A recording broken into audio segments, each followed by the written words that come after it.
Entreprendre hors des normes est le podcast dédié aux femmes entrepreneurs qui désirent faire la différence par leur différence. Je suis Anne-Valérie Raucourt. Depuis 2010, j'accompagne les femmes originales et ambitieuses qui veulent se créer une vie riche et libre par la voie de l'entrepreneuriat. Si tu désires casser les codes, créer ta propre recette du succès et développer un business florissant au service de ta vie et de la vie, tu es ici chez toi. Dans le podcast Entreprendre hors des normes, je te dévoile, avec authenticité, profondeur et humour, des stratégies audacieuses, des approches mindset décalées et parfois même une vision perchée pour que ton business soit ton espace d'expansion. Ici, on célèbre ensemble la puissance des femmes qui osent assumer leur singularité, exprimer leur plein potentiel et laisser leur empreinte. Bienvenue dans ce nouvel épisode du podcast Entreprendre hors des normes. Je suis très heureuse de te retrouver pour te partager une expérience qui a été de très haute intensité pour moi et mon intention, c'est d'en faire de très belles leçons pour toi. Pour toi qui as des rêves à chérir, on commence à penser à la nouvelle année qui approche, des objectifs à réaliser, des aspirations à incarner. Cet épisode est pour toi. Le mercredi 27 novembre, j'ai vécu une journée et un point culminant qui a été 17 minutes de très haute, immense intensité. Ces 17 minutes, c'est le résultat de 2 années de réflexion, de contemplation, je pourrais dire de maturation, et de 10 mois. 10 mois d'action massive. Tu l'as compris, je suis en train de te parler là de mon TEDx. Tout a vraiment commencé le 1er janvier de cette année 2024, quand j'ai posé une intention. Je vais te partager tout ce chemin de l'intention à la réalisation. Et ce qui m'a mené à monter sur cette scène du TEDx d'Aix-Marseille le 27 novembre dernier. Pourquoi j'ai choisi de réaliser cet épisode de podcast? D'abord pour vraiment te partager à quoi ça peut ressembler le chemin vers un rêve qui te semble impossible. Aussi parce que j'ai reçu beaucoup de messages qui m'ont dit comment t'as fait? Avec cette idée que je détiens un secret pour monter sur la scène d'un TEDx, que peut-être même j'ai des pistons, des recommandations. Alors je te le dis tout de suite, j'ai pas le secret ultime, j'ai pas de piston, mais j'ai un chemin à te partager et qui, de mon point de vue, est tellement plus riche qu'un piston que tu pourrais actionner. Cette victoire-là, et je veux vraiment intentionnellement mettre le mot victoire, elle est vraiment importante pour moi, pour plusieurs raisons, et j'en ai choisi 3 là. La première, c'est que quand tu t'offres à vivre un vrai défi, et pour moi, monter sur une scène de TEDx à plusieurs égards, et je te le dirai tout à l'heure, c'était un vrai défi. Un défi où tu ne sais absolument pas comment tu vas le relever. Tu n'as aucune réponse à tous les comment qui te trottent dans la tête. Ce que je peux te dire, c'est que l'intensité de la joie, pendant, après, elle est à la mesure de la hauteur du challenge que tu t'es fixé. Petit challenge, petite joie. Grand challenge, grande joie. Et c'est aussi pour ça qu'on veut se fixer des grands challenges. Aussi, ce qui est important, vraiment à titre personnel, c'est que ça marque vraiment pour moi, de manière assez symbolique, le fait que non seulement j'ai appris à accepter, à aimer cette partie de mon identité qui est ma neurodivergence, parce que c'est le thème de mon TEDx, mais je suis vraiment passée aussi au stade où si j'ai reçu ça, ça a du sens. Si j'ai cette identité, cette partie de moi qui est ainsi, c'est que je suis appelée à lui donner du sens, dans le sens de contribuer, de transmettre, d'en faire un message qui me dépasse. Et ça, waouh, c'est sacrément fort. Troisième point vraiment important pour ouvrir cet épisode, et je veux te le dire, c'est qu'il y a 2 années de ça, jamais j'aurais eu le courage d'envisager un tel défi. C'est un vrai chemin de dépassement de mes résistances, de mes propres obstacles, de mes freins, de mes croyances. Et là, je me souviens de la petite Anne-Valérie, celle qui tremblait en classe quand elle devait faire un exposé, de la Anne-Valérie au collège qui tremblait devant la classe quand il fallait jouer de la flûte dans les cours de musique, qui devenait rouge écarlate, qui avait sa flûte qui tremblait entre ses mains, qui était incapable de sortir des notes.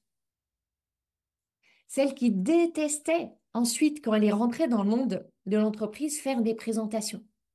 La prise de parole en public, très liée à la, le concept de est-ce que je suis à ma place, est-ce que je suis à la hauteur, est-ce que je suis assez, etc. Ça a été très longtemps, très compliqué pour moi. J'étais tétanisée par le regard des autres.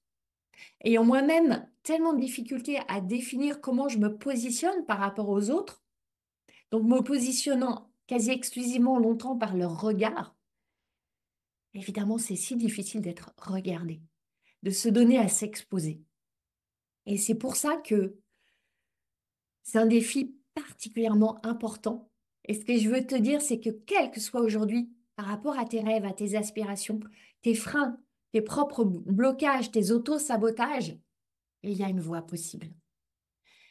C'est pour toutes ces raisons et pour encore plein d'autres que je veux vraiment t'emmener dans les coulisses de cette aventure. Entre des mois et des mois avant cette année 2024, des mois de caresser l'idée, la bercer un peu, puis la laisser filer, puis l'intention d'aller vraiment créer l'opportunité. Et puis, ce moment où j'ai posé le pied sur cette scène, et je vais te raconter tout à l'heure que le moment où j'ai posé le pied sur cette scène, il s'est pas du tout passé comme je l'avais visualisé. Il y a eu tellement de choses. Il y a eu des doutes, il y a eu des chaos, il y a eu des victoires, il y a eu des leçons incroyables, tellement de choses. Et là, je suis, au moment où j'enregistre cet épisode, je suis encore très, très habitée par toutes les émotions de cette scène. Mais je ne veux pas oublier aussi tout ce que j'ai vécu pendant les mois et les mois et les mois qui ont créé cela. Alors, toi que tu rêves de faire un TEDx ou une autre forme de conférence ou quel que soit ton rêve, je vais vraiment poser l'intention que dans cet épisode, tu reçoives des enseignements puissants pour y arriver.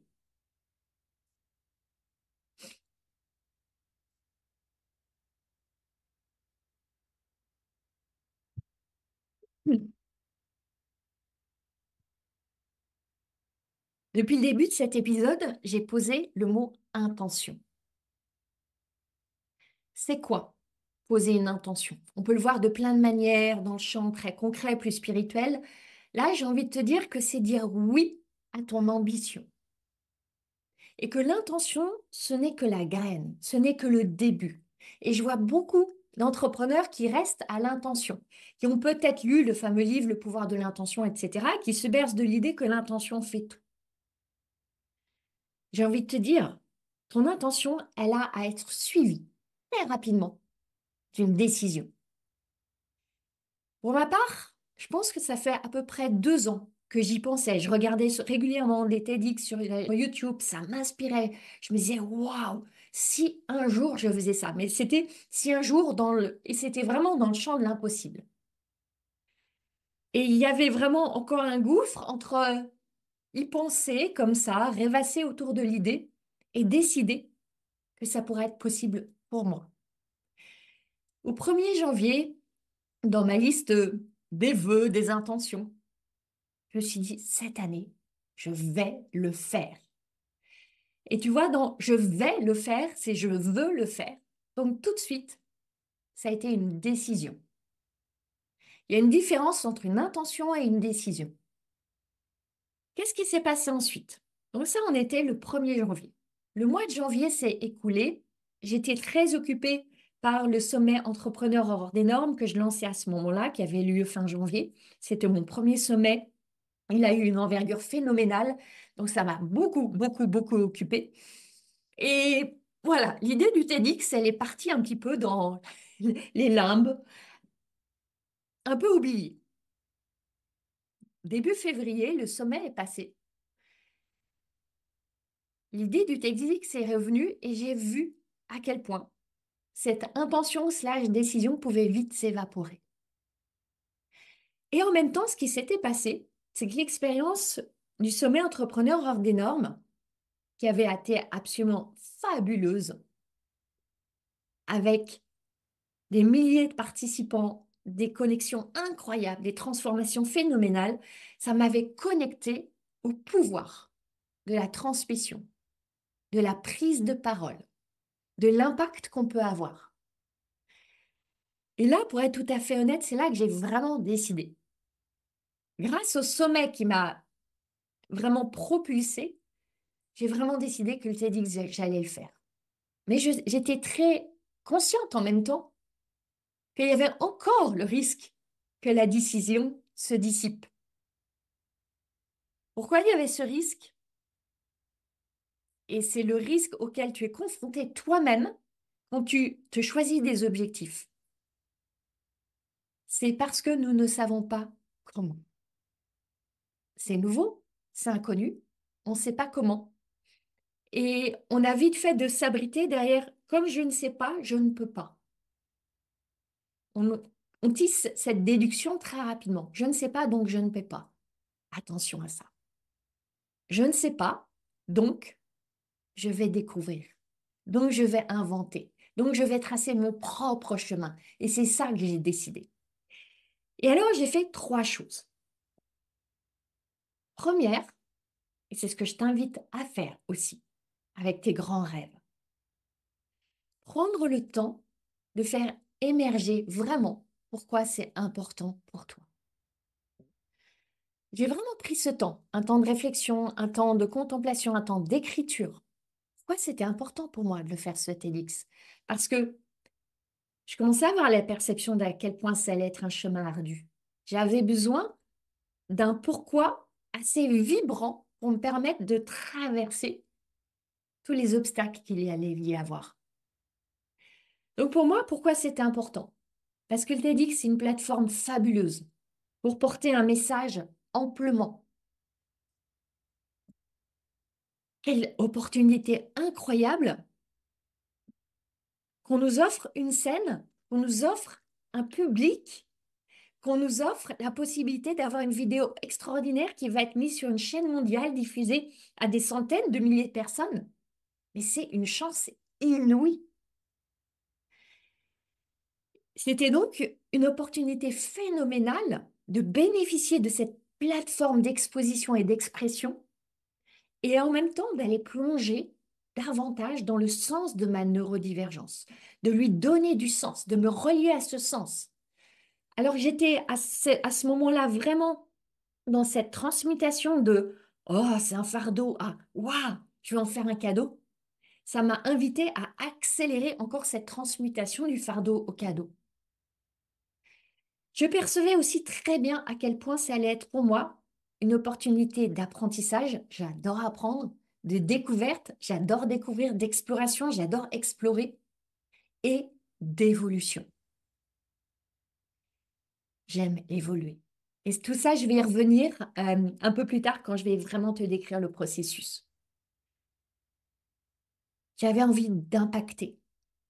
Et au-delà de ça, et ça j'en ai vraiment pris conscience lors de la scène, je l'avais pas mis en mots comme ça, de toucher des cœurs, de toucher des âmes, de vivre cette reliance qui pour moi est encore si souvent tellement difficile.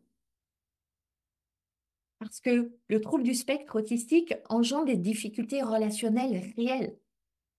Et avoir cette opportunité de me relier à d'autres êtres humains avec une telle intensité, mais quelle bénédiction! Et aussi, bien sûr, et je veux pas camoufler ça, j'avais bien conscience que le TEDx, c'est un accélérateur de visibilité, un amplificateur de notoriété et d'autorité. Et quand on est entrepreneur, bien évidemment, on a envie de ça. Et c'est aussi une des raisons, c'est pas au premier rang, mais c'est une des raisons pour lesquelles j'avais envie de le faire aussi.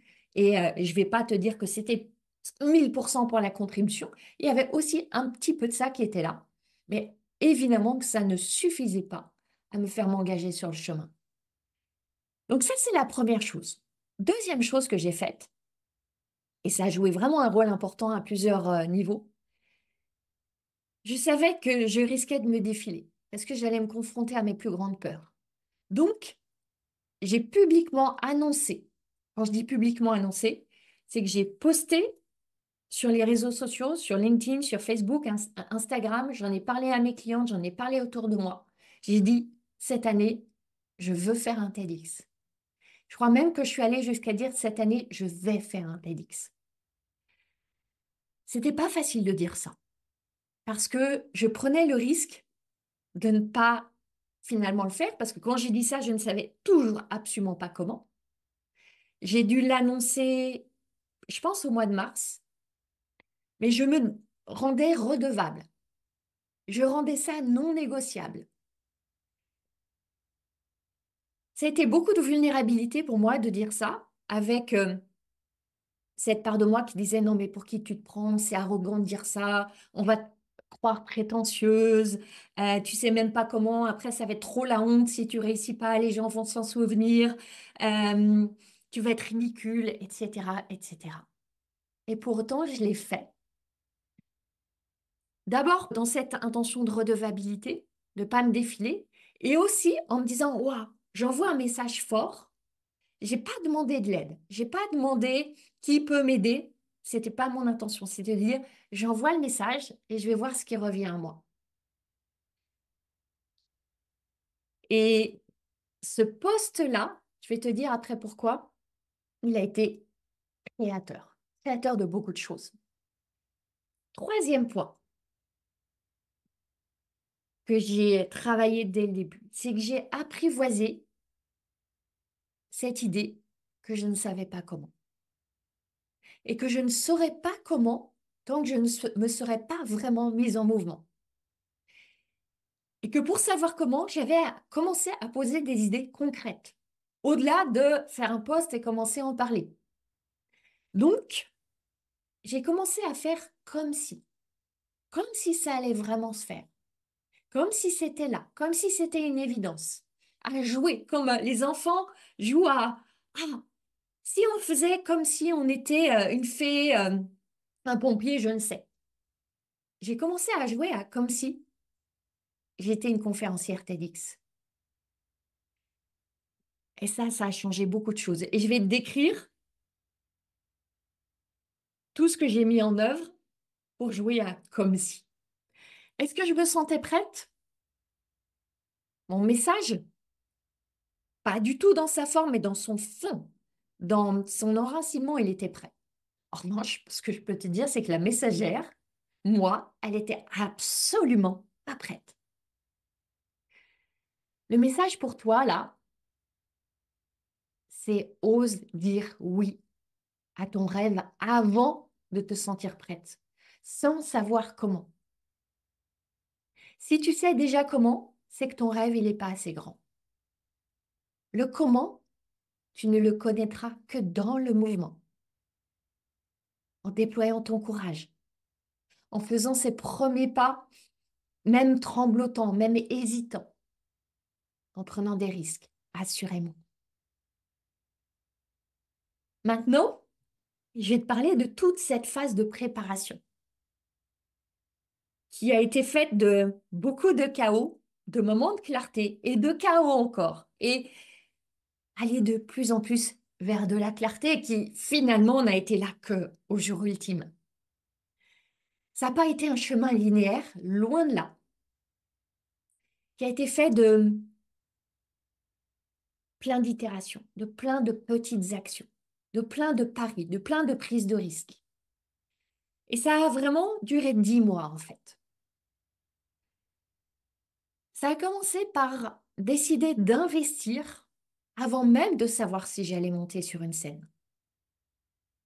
Parce qu'il a fallu plusieurs mois de mise en action avant d'avoir la certitude que j'allais monter sur une scène.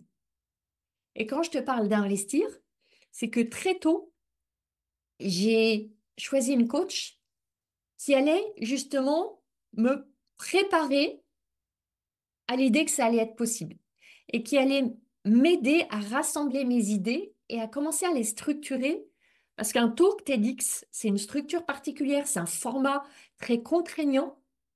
Et j'ai très tôt commencé à travailler avec une coach pour rassembler mes idées et simplement commencer à y croire, tout simplement. Et j'ai investi massivement pour ça très, très tôt. Et je me suis dit, OK, si je fais pas une scène de TEDx, ça sera une autre scène. Et si personne ne me veut sur sa scène, je créerai ma scène. Je suis partie avec ça comme idée. Ensuite, j'ai contacté des personnes que je connaissais, qui avaient fait des conférences TEDx ou qui pouvaient connaître des personnes qui, etc. Et là, ça a été loin de me rassurer, ça m'a inquiétée. J'ai très vite compris que obtenir cette bénédiction, et c'est vraiment une bénédiction de monter sur cette scène, ça allait être très compliqué. Pourquoi? Parce que jusqu'à il y a quelques années, quand tu es entrepreneur, expert, j'ai envie de dire au sens large, quand tu veux porter un message, jusqu'à il y a quelques années, pour ça, publier un livre, c'était le Graal. Ça te positionnait tout de suite en termes d'autorité et d'expertise. Maintenant, le monde de l'édition a changé. Tout le monde peut auto-éditer un livre. Donc, il n'y a plus de barrière à l'entrée pour devenir auteur de livre. C'est pour ça que le TEDx, c'est un peu devenu le nouveau Graal. Pour vraiment gagner cette perception d'autorité, accélérer ta notoriété, c'est plus le livre maintenant, parce qu'on sait que tout le monde peut devenir auteur, c'est le TEDx. C'est la raison pour laquelle, depuis quelques années, et ça s'accélère, il y a des milliers de candidats, très, très, très peu d'élus. Donc, au gré des échanges que j'avais, j'ai réalisé que je rentrais vraiment dans une nébuleuse d'une grande complexité. Ça m'a paru au début comme une énorme pelote très emmêlée, imbriquée. Et il y a franchement un moment où je me suis dit, mais je vais jamais y arriver. Comment je vais pénétrer ce monde qui est tellement pas le mien? Et j'ai compris que pour être choisi sur une scène, j'allais avoir à compter sur la combinaison de deux facteurs. D'abord, passer tout un processus de sélection. C'est des jurys, il faut présenter son idée, la faire valider, embarquer les gens, etc., justifier pourquoi tu es la bonne personne, etc. Et en même temps, si possible, être recommandé. Parce que les organisateurs de TEDx reçoivent tellement de candidatures que sans recommandation, ça tient du miracle pour passer à travers toutes les mailles de ce filet qui sont très, très, très, très serrées. Et finalement, pour moi, il y a eu la magie d'une rencontre qui s'est passée grâce à ce post que j'avais publié sur LinkedIn. Et il y a un magicien, et je le remercie, qui a lu ce post, que je connaissais un petit peu en fait. On avait eu une jolie rencontre, on n'était pas plus en contact que ça. Il a lu mon post, il intervenait en tant que coach pour le TEDx Aix-Marseille. Il m'a demandé si j'étais toujours en recherche. J'ai dit oui. Il m'a introduite. Et là, je suis passée par tout un processus de sélection et de resélection et de réajustement qui a été vraiment long, vraiment ardu, laborieux, beaucoup, beaucoup de travail. J'ai travaillé des week-ends, des soirées. Mais c'est à l'origine cette audace à l'annoncer au monde qui a créé la magie de cette rencontre, de ce soutien. Et après, beaucoup, beaucoup, beaucoup de travail. J'ai eu à trouver mon message clé. Je suis partie d'un premier message qui n'a pas été retenu quand j'ai passé les premières sélections, parce qu'on m'a dit que c'était trop dev perso. Et là, j'ai eu un gros défi, parce qu'on m'a donné pour instruction, il faut absolument ne pas être trop dans le dev perso. Il y a eu des grandes discussions sur c'est quoi dev perso, c'est quoi dev, pas dev perso. S'en sont suivies des grandes discussions pour que moi je puisse comprendre qu'est-ce qui est dev perso, qu'est-ce qui n'est pas dev perso, où est la frontière, comment me positionner. Donc ça a été beaucoup de travail pour moi. Et j'ai recommencé, et j'ai recommencé à écrire une proposition et une autre proposition et à engager des discussions. Et à pas savoir si tout ce travail, des heures et des heures et des heures de temps, d'énergie, si ça allait porter des fruits. Et ça, ça peut être ingrat. Et ça, c'est ce qu'on vit aussi en tant qu'entrepreneur. Tu travailles, tu travailles, tu travailles. Tu sais pas si ça va créer les résultats. Absolument pas. Mais tu le fais parce que c'est plus fort que toi, c'est plus grand que toi. C'est plus important que cet investissement que tu es en train de faire là. Et finalement, il y a eu ce oui. Je l'ai fait répéter. J'ai demandé qu'on me le redise. Oui, c'est sûr, vraiment, c'est bon. J'y croyais pas en fait. Et là, il y a eu encore d'autres phases. Créer cette conférence. Et créer une conférence dans ce format qui ne doit pas dépasser les 18 minutes. J'étais partie sur 18 minutes. Après, on m'a dit que ça devait être 15 minutes. J'ai dû ratiboiser. C'est énormément d'itération et d'itération et d'itération pour arriver à cette quintessence, cette substantifique moelle, en mettant tout ce qui doit être dans le TEDx, à la fois du scientifique, un petit peu de personnel, mais pas trop, des preuves, de l'émotionnel. C'est vraiment une danse. C'est un exercice d'une grande complexité et donc qui m'a vraiment fait vibrer. Une fois que le talk est prêt, qu'il est validé, qu'on le travaille, il y a une sacrée phase qui est arrivée. C'est l'apprendre par cœur. Le principe du TEDx, c'est que on n'a pas droit aux feuilles, aux notes, à un prompteur, à rien. On est sans filet. Et j'étais tétanisée à l'idée de ne pas réussir à l'apprendre par cœur. Parce qu'il ne s'agit pas seulement de l'apprendre par cœur et de le répéter robotiquement. Ensuite, il s'agit de l'habiter, de l'incarner. Puis, encore, ensuite, d'intégrer les éléments qui sont liés à la scène, le mouvement, le regard, les intonations, etc. Et quand tu es à la fois en train de répéter ton texte et de greffer tout le reste et d'essayer de l'habiter et d'être porté et de connecter au public, c'est une sacrée gymnastique. Donc tu peux imaginer que j'ai été traversée par tant d'émotions. Bien sûr qu'il y a eu des moments de joie, de déclic, de fierté, d'enthousiasme et en même temps aussi beaucoup de peur. Ce syndrome de l'imposteur qui est venu me taper sur l'épaule tant de fois. Mais pour qui tu te prends? Et puis je voyais les autres speakers, et je me trouvais ridicule à côté. Mais pourquoi toi? Et qu'est-ce que tu vas raconter? Comment ça va se passer? Et tous les doutes et les moments de confusion et les moments où je répétais, j'avais des grands blancs. J'ai tout traversé. J'ai été traversée partout. Et je me suis donné du temps. Ce qui était très important, c'est vraiment de structurer ce chemin. Quand je voyais que ça approchait, c'est-à-dire à partir de l'été, fin août, début septembre, je me suis dit, ah, waouh, on approche, je vais avoir à structurer le temps. Je me suis établi tout un rétro-planning pour me sécuriser, pour me donner l'idée, c'est bon, Anne-Valérie, tu vas y arriver, tu es en contrôle. J'avais besoin de sentir une forme de contrôle de la situation. Je me suis fait tout un rétro-planning, les parties que j'avais à apprendre semaine après semaine et sur quel axe j'allais travailler en particulier et j'invitais la discipline. Beaucoup de discipline. Je me suis astreinte à répéter, répéter, répéter. Mon mari a été extraordinaire.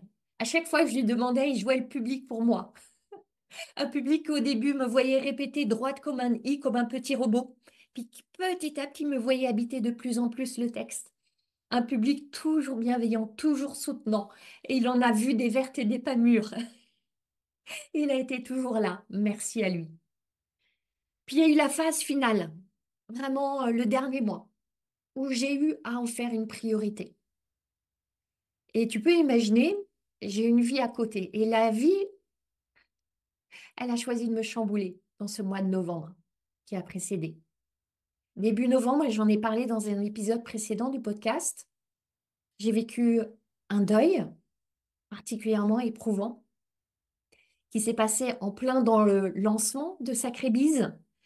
Ça a été extrêmement chamboulant pour moi.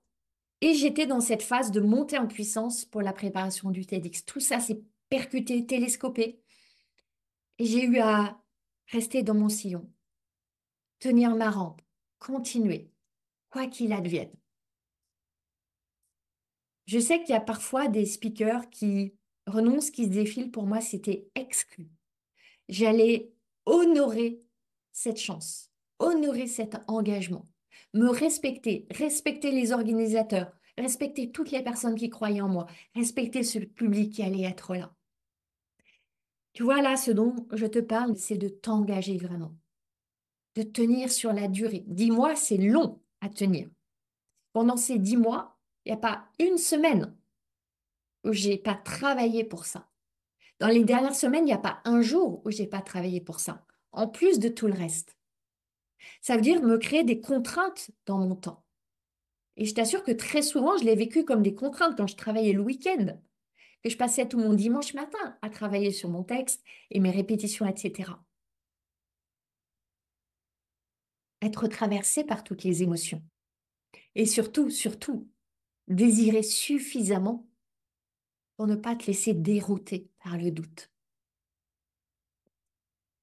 Maintenant, parlons du grand jour. Parlons de ce grand jour du TEDx. C'est un grand jour dans son intensité et c'est un grand jour dans sa durée. Parce que dès 9 heures le matin, je devais être dans le centre des congrès d'Aix-en-Provence où se déroulait la grande conférence et ça commençait à 17h30. Donc c'est une grande journée à vivre. Je suis arrivée dans mes petits souliers, avec mes petits souliers vernis rouges qui étaient dans ma petite valise à roulettes, avec ma tenue matrose de toilette. Et ça a été une journée avec des répétitions, des ajustements, des calages, des décalages, des recadrages. Tout le monde qui est un peu sous pression, en tension, toute l'équipe des bénévoles, c'est énormément de bruit, de sollicitations. Et quand tu as une forme d'hypersensibilité, c'est très difficile de vivre une journée comme celle-ci dans toute son intensité. Le matin, j'ai fait une répétition qui a été très déstabilisante parce que j'avais une présentation avec des slides. Je m'étais préparée à passer mes slides moi-même. Finalement, c'est la régie qui les passait, mais qui les passait complètement en vrac. Mes slides étaient complètement sans dessus-dessous. Donc moi, ça me mettait sans dessus-dessous. Je devais tenir ma répétition en même temps. Bref, un matin difficile. Et puis tout ce monde, ce bruit, ces tensions. Il faisait froid, je suis très frileuse. Des conditions pas du tout idéales pour moi. Alors j'avais tout prévu, presque. Presque. J'avais prévu la playlist, le casque, mes pierres, mes gris-gris, mes rituels. Je m'étais fait une playlist spéciale. Mais j'avais oublié une chose essentielle que pourtant j'avais préparée. Ma drogue, mon chocolat. Ouais, je suis addict au chocolat tous les jours. Je déguste 2 carrés de chocolat noir. Là, je les avais soigneusement préparés, emballés dans un petit morceau de papier alu que j'avais soigneusement plié. Et après le déjeuner, je vais dans ma valise chercher un petit paquet de papier alu. Impossible de le trouver. Je vide la valise, je vide mon sac. Rien. Je me suis dit, c'est pas possible. C'est pas le jour pour oublier, je ne peux pas. Moment de panique. Et il a fallu que je trouve une solution. Dardard. Je suis sortie du centre des congrès. J'ai demandé à quelqu'un dans la rue, est-ce qu'il y a une supérette? Chance. Il y avait une supérette pas très loin. Un petit super U utile que j'ai vu comme la grotte de Lourdes qui allait me permettre de vivre le miracle de trouver ma tablette de chocolat. Et je suis revenue avec mon chocolat Lindt 90% à la main, comme si j'avais vraiment trouvé le Saint Graal qui allait me sauver. Tout allait bien. Cette journée, elle m'a paru à la fois tellement longue et en même temps elle a filé à toute allure. Il y a vraiment une distorsion de la notion de temps dans une journée comme celle-ci. Juste avant de monter sur scène, comment te décrire? Un gonflement dans le cœur, le cœur qui palpite, les idées qui partent dans tous les sens et en même temps une ultra focalisation, des sensations décuplées, une présence ultime. Me rappeler pourquoi je suis là. C'est un temps suspendu, un temps en même temps ultra ancré. Il avait été prévu qu'on descende par le fond de la salle. Donc, pendant que le conférencier précédent était sur scène, j'étais tout au fond, en hauteur, dans l'ombre, et je respirais et je m'ancrais et je me rappelais pourquoi tu es là, pourquoi tu es là, pourquoi tu es là. Le moment où on m'annonce, je descends les escaliers, je descends dans l'arène, puis il y a quelques marches pour monter sur scène, et là, patatras, je chute. Au moment d'arriver sur scène, je chute. Et là, plutôt que de m'affaler comme une crêpe, je me raccroche à la maîtresse de cérémonie, je lui tombe dans les bras pour éviter de choir lamentablement comme une limace sur la scène. Moment de rire. Autant te dire que ça n'a pas du tout été l'arrivée sur scène solennelle que j'avais visualisée des dizaines et des dizaines et des dizaines de fois. Comme quoi, parfois, tes visualisations créent quelque chose de différent.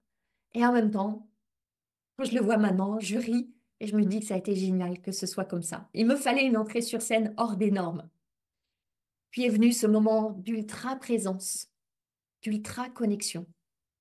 Me dire, je suis là au service de mon texte, au service de mon message, au service de ces personnes qui seront là, au service de toutes celles qui ensuite verront la vidéo.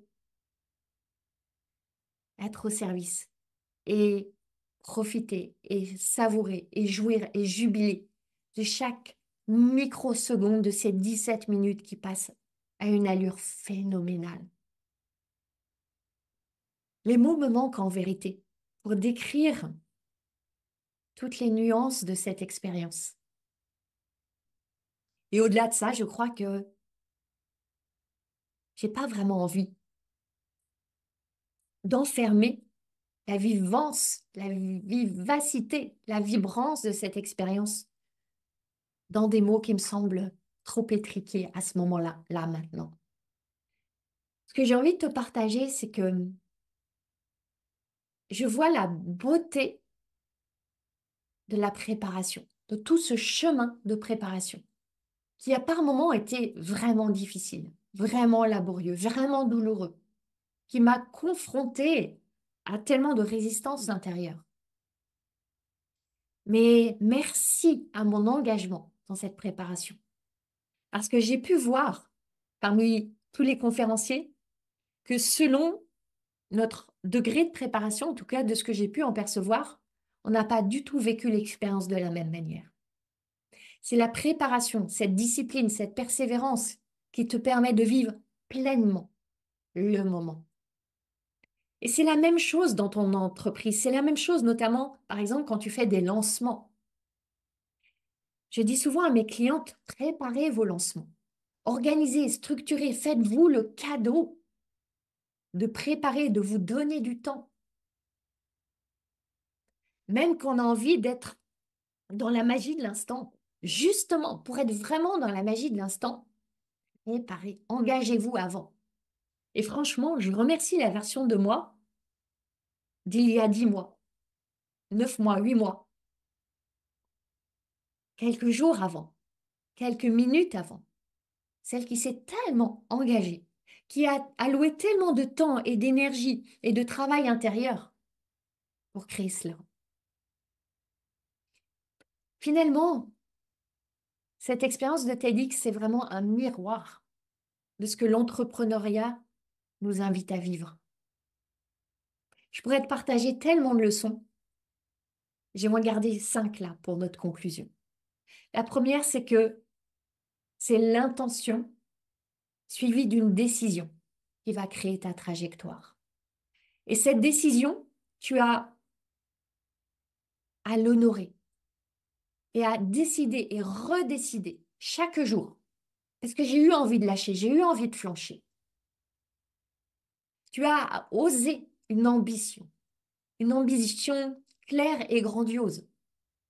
Même si ça te semble fou, irréaliste, irrationnel, justement, parce que c'est là qu'il y a du désir. Deuxième leçon, la préparation, tout ce chemin, c'est vraiment un acte de foi. Tu sais pas comment. Tu sais pas comment ça va se passer, tu sais même pas si ça va se passer. Tu sais seulement que chaque pas compte. Chaque pas en lui-même est une victoire, même si tu atteins pas la victoire estimée au sommet. C'est un acte de foi en ton rêve et de foi en toi et de foi en la vie qui te soutient sur ce chemin-là. Troisième leçon, tu as un ennemi, le perfectionnisme. Si j'avais attendu de me dire, ah, faut que j'attende d'avoir le bon message, de bien savoir parler de la neurodivergence, de l'avoir vraiment intégré, d'être plus connue, d'être plus prête. Si j'avais attendu et si j'avais écouté toutes ces histoires que je me racontais que je sais pas assez, je suis pas assez, je serais jamais allée. Ça sera jamais assez parfait. Tu seras jamais assez parfaite. Vas-y, ose, crée, crois. Quatrième leçon, tu vas avoir besoin d'être soutenu. Un défi comme ça va être très difficile de le réussir seul. Entoure-toi de personnes qui vont croire en toi, qui vont t'aider, qui vont te soutenir, qui vont te donner des petits coups de pied aux fesses quand c'est nécessaire. Bien sûr, tu as à être ton principal soutien, ta meilleure amie sur ce chemin. Et en même temps, crée-toi un écosystème de soutien. Et pour moi, mon premier soutien, ça a été, évidemment, je l'ai mentionné tout à l'heure, mon mari, qui, notamment dans les dernières semaines, chaque jour, était là pour m'encourager, pour croire en moi plus que je ne croyais en moi par moments. Quand je bafouillais, quand je me disais que j'allais jamais savoir mon texte et que peut-être il était trop nul et naze ce texte, il était là, à mes côtés. Et puis j'ai investi pour être accompagnée. Et puis j'en ai parlé, notamment aux clientes de mon mastermind. Je leur en ai parlé, j'ai partagé les leçons, j'ai rendu ça vivant. J'ai créé déjà toute une vague, toute une vibration autour de ça. Et la cinquième leçon, c'est que vraiment tu as à croire en toi, en ta capacité, en tes ressources, en ta singularité, en cette idée que tu es là pour cela. Que si cette graine de rêve, cette graine de désir a été semée dans ton cœur, c'est pas pour rien. C'est pour quelque chose. C'est pour quelque chose de grand, c'est pour quelque chose de grandiose même. Et que si tu ne prends pas soin de cette graine, si tu mets pas toute ton énergie et ton cœur à la faire pousser, nul autre que toi ne pourra le faire. Et après mon talk, il y a eu un entracte parce que je suis passée dans la première partie. Et ensuite, à l'issue de toutes les conférences, il y a eu un cocktail. Et ça a été bouleversant pour moi de voir toutes ces personnes qui sont venues me remercier, qui m'ont dit à quel point elles ont été touchées, à quel point, par mes mots, j'ai ouvert des esprits et des cœurs, qui m'ont dit à quel point ça avait résonné pour elles, à quel point j'ai offert des clés de compréhension, à quel point il y a une vague d'amour qui s'est diffusée. Et même quand je remontais les marches à la fin de mon talk et que j'avais le sentiment d'une ovation, d'une salve d'applaudissements et tous ces gens qui me regardaient en me disant merci, merci, merci, et les gens qui pleuraient, j'en ai des frissons là, alors que j'en parle, c'est bouleversant. Et je me dis, on a tant de pouvoir par nos mots. Ces mots qui demandent à sortir de nous, que souvent on retient, on cache, on camoufle, par peur de comment ça va être perçu, comment ça va être reçu. J'ai envie de te dire qu'on a le devoir de les partager, ces mots. C'est une responsabilité. On n'a pas le droit de les cacher. On n'a plus le droit. On a commencé à sentir cette sensation, cette vibration, cette envie d'expression.